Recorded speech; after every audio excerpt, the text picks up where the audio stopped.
എന്താപ്പത് കഥ അല്ലേ?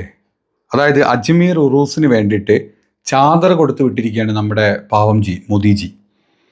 ഈ ഒരു അതായത് ഇന്നലെ കേട്ടോ, കഴിഞ്ഞ ദിവസമാണ് 2-ാം തീയതിയാണ് ഈ ഒരു സംഭവം നടന്നത്. ഈ ഒരു പോസ്റ്റ് നമ്മുടെ മോദിജിയുടെ ആ എക്സിൽ ഞാൻ കണ്ട സമയത്ത് ഞാൻ തന്നെ ആലോചിച്ച്, ഈ പാവത്തിനെയാണോ നമ്മൾ ഇത്രയും കാലം കുറ്റം പറഞ്ഞുകൊണ്ടിരുന്നത്? അതായത് അജ്മീർ പൊളിക്കാൻ ആളെ വിട്ടു, അജ്മീർ ഇപ്പോൾ പൊളിക്കും, അജ്മീർ നാളെ പൊളിക്കും എന്നൊക്കെ പറഞ്ഞിട്ട് നമ്മൾ ഇത്രയും കുറ്റം പറഞ്ഞത് ഈ ഒരു പാവത്തിനെയാണോ? ഈ പാവമാണോ അജ്മീർ പൊളിക്കാൻ പോകുന്നത്? അങ്ങോട്ടുള്ള ചാദർ, അതായത് അവിടുത്തെ ഉറൂസ് വരാൻ പോവുകയാണ് മാസം. അവിടുത്തേക്ക് ഏറ്റവും പ്രാധാന്യപ്പെട്ട ഒരു സാധനമാണ് ഈ ചാദർ, ഈ മറ്റേ എന്താ പറയുക, ഈ മക്ബറ പുതപ്പിക്കുന്ന ഒരു സംഭവം. അത് കൊടുത്തുവിട്ട് ഈ പച്ചയായ നല്ല മനുഷ്യനെ നമ്മളിന്ന് കുറ്റം പറയാൻ പറ്റുമോ? പിന്നൊന്ന് ഇരുത്തി ഞങ്ങൾ ആലോചിച്ച് നോക്കിയപ്പം എനിക്കിങ്ങനെ തോന്നി, ഇനി ചിലപ്പം നമ്മൾ ഈ കുഴിയിലേക്ക് എടുക്കുന്നതിന് മുമ്പ് പുതപ്പിക്കുന്ന ഒരു പരിപാടി ഉണ്ടല്ലോ, ഇനി അതിന് കൊടുത്തു വിട്ടതാണോ എന്നും കൂടെ ചിന്തിക്കേണ്ടി വരും. അല്ലേ? ഞാൻ പറഞ്ഞത് നമ്മൾ ചിന്തിക്കേണ്ട കാര്യമാണ്. നമ്മുടെ മോദിജിക്ക് ഒരു പ്രത്യേകത ഉണ്ട്. അതായത് വാർത്താ പ്രാധാന്യം കിട്ടുന്ന സ്ഥലത്ത്, വാർത്താ സമ്മേളനമല്ല കേട്ടോ, അതിന് നമ്മൾ പോകില്ല, അത് നമുക്ക് ഹറാമാണ്. അപ്പം വാർത്താ പ്രാധാന്യം കിട്ടുന്ന രീതിയിലുള്ള എന്ത് പോസ്റ്റും നമ്മൾ പോസ്റ്റ് ചെയ്യും. അത് അജ്മീർ ആണെങ്കിലും വേണ്ടില്ല, അങ്ങ് മക്കയിലാണെങ്കിലും വേണ്ടില്ല, നമ്മൾ പോസ്റ്റ് ചെയ്യും. പിന്നെ പൊളിക്കേണ്ടതൊക്കെ നമ്മൾ പിന്നിൽ കൂടെ പൊളിക്കാറുള്ളൂ. അതിൽ നമ്മൾ ആളെ വിട്ട് നമ്മൾ പൊളിക്കാറുള്ളൂ. നമ്മളായിട്ട് പോയിട്ടൊന്നും കൈ വെക്കാറില്ല. ആ ഒരു ചീത്തപ്പേര് നമുക്ക് പണ്ട് കുറേ കിട്ടിയതാണ്. അതുകൊണ്ട് നമ്മൾ ആ പരിപാടിക്ക് നിൽക്കാറില്ല. ഇപ്പം ഇതാണെങ്കിലും നമ്മൾ കഴിഞ്ഞ കുറച്ച് ദിവസം മുമ്പ്, അതായത് അജ്മീർ ദർഗക്ക് സർവേ വേണം, അതിൻ്റെ അടിയിൽ പണ്ട് ഏതോ ലിംഗം ഒളിപ്പിച്ച് വെച്ചിട്ടുണ്ട് എന്നുള്ള രീതിയിൽ ചില വാർത്തകൾ കേട്ടു. അവിടുത്തെ കോടതി ഷടപടയെന്ന് അതിനുള്ള ഓർഡറും കൊടുത്തു. എന്തോ നല്ല കാലം കൊണ്ട് സുപ്രീം കോർട്ടിലെ ഒരു പുതിയ ഗ്രൂപ്പ് ഓഫ് ജഡ്ജിന് അതെല്ലാം സ്റ്റേ ചെയ്യാനും തോന്നി. എത്ര കാലം സ്റ്റേ എന്ന് പടച്ചമ്പുരാനറിയാം. എന്തായാലും അതുകൊണ്ട് ആ ഒരു ന്യൂസ് അവിടെ അടങ്ങി നിൽക്കുന്ന സമയത്ത് തന്നെ ഇപ്പം നമുക്ക് ലൈം ലൈറ്റിലോട്ട് വരാൻ പറ്റിയ ഏറ്റവും നല്ല പരിപാടി ഇത് തന്നെയാണ്. ഇത് മോദിജി തുടങ്ങി വെച്ച കീഴ്വഴക്കൊന്നുമല്ല, നമുക്ക് എല്ലാവർക്കും അറിയാം. കാലങ്ങളായിട്ട് ഇന്ത്യൻ പ്രധാനമന്ത്രിമാർ ആരാണോ ആ വർഷം നാട് ഭരിക്കുന്നത് അവർ കൊടുത്തു വിടാറുണ്ട്. അപ്പോൾ അതിൻ്റെ ഭാഗമായിട്ട് തന്നെ മോദിജി എല്ലാ കൊല്ലം കൊടുത്തു വിടുന്നുണ്ട്. ഈ കൂട്ടത്തിലും അത് കൊടുത്തു വിട്ടു.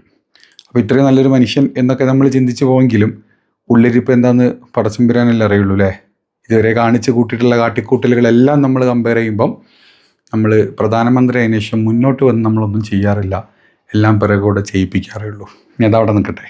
കഴിഞ്ഞ ദിവസം മോദിജി US ഒരു പരമനാറി ഇസ്ലാമിസ്റ്റ് അവിടെ കൊണ്ട് എന്താ പറയുക, കുറേ പാവപ്പെട്ട ആൾക്കാരുടെ ഇടയിലോട്ട് വണ്ടി കയറ്റി കൊന്നു.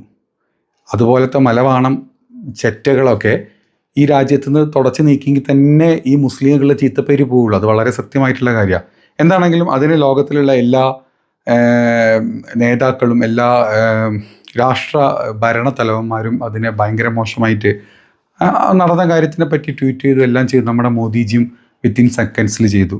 ആ ഒരു ന്യൂസിൻ്റെ താഴത്ത് അല്ലെങ്കിൽ ആ ട്വീറ്റിൻ്റെ താഴത്ത് ഒരുപാട് പേര് മണിപ്പൂർ, മറ്റത് മറിച്ചത്, ചാമ്പൽ, അത് എന്നൊക്കെ പറഞ്ഞ് സാമ്പൽ മണിപ്പൂർ എന്നൊക്കെ പറഞ്ഞിട്ട് കിടന്ന് രോദനം കരയുന്നുണ്ട്. എന്തിനു വേണ്ടിയിട്ട്? ഞാൻ നിങ്ങളോട് നേരത്തെ ഇപ്പം ഈ ചാദറിൻ്റെ കഥ പറഞ്ഞ പോലെ തന്നെ നമ്മുടെ നാട്ടിൽ അടിച്ചമർത്തപ്പെടുന്ന, അത് മണിപ്പൂരാണെങ്കിലും വേണ്ടില്ല, ബീഫിൻ്റെ പേരിൽ മുസ്ലിങ്ങളാണെങ്കിലും വേണ്ടില്ല, ശിവലിംഗത്തിൻ്റെ പേരിൽ മറ്റ് പള്ളികളാണെങ്കിലും ഇല്ല, അത് നമ്മുടെ മോദിജി ഒരിക്കലും അതിനെപ്പറ്റി വാ തുറക്കില്ല.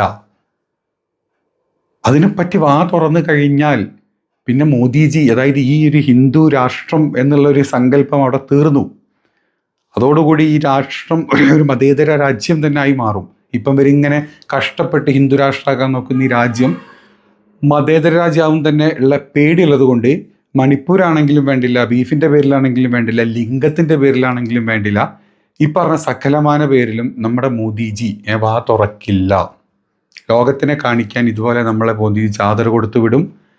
ലോകത്ത് മറ്റ് സ്ഥലങ്ങളിൽ കാണുന്ന ഭീകരാക്രമണങ്ങൾക്കും മറ്റ് യുദ്ധങ്ങൾക്കുമൊക്കെ എതിരെ അപലപിക്കും നമ്മുടെ മോദിജി. ശക്തമായിട്ട് അപലപിക്കും. ശക്തമായതിനെ നേരിടാനുള്ള വാക്കുകൾ നമ്മുടെ മോദിജി എഴുതിവിടും. സ്വന്തം നാട്ടിൽ ഇതൊന്നും ബാധകമേ ഇല്ല. അതിൽ തലട്ട് കഴിഞ്ഞാൽ മോദിജി ഒരു യഥാർത്ഥ പ്രധാനമന്ത്രിയായിപ്പം, ജനങ്ങളുടെ പ്രധാനമന്ത്രിയായിപ്പം. അതിന് പൊതുവേ പുള്ളിക്ക് വലിയ താല്പര്യമൊന്നുമില്ല. അത് നമുക്ക് എല്ലാവർക്കും അറിയുന്ന കാര്യമാണ്. അപ്പം ചാദര കണ്ട് അങ്ങോട്ട് പുളകം കൊള്ളാനും നിൽക്കണ്ട. ചാദർ ഇപ്പുറത്ത് പുതപ്പിച്ച് അപ്പുറത്ത് കുഴി വെട്ടിച്ചിട്ടുണ്ടാവും. അതേ പുതപ്പിലും കൂടി അവിടെ കൊണ്ട് കിടത്തും ചെയ്യും. അതുകൊണ്ട് ഇത്തരത്തിലുള്ള ഇന്ത്യയിൽ നടക്കുന്ന ചെറ്റത്തരങ്ങളും മറ്റ് എല്ലാ കാര്യങ്ങളും നമ്മൾ കണ്ണടയ്ക്കും. നമ്മൾ അക്കരെ പച്ച എന്ന് പറഞ്ഞ പോലെ മറ്റ് സ്ഥലങ്ങളിൽ നടക്കുന്ന കാര്യങ്ങളൊക്കെ നമ്മൾ ശക്തമായിട്ട് നമ്മൾ പ്രതികരിക്കും.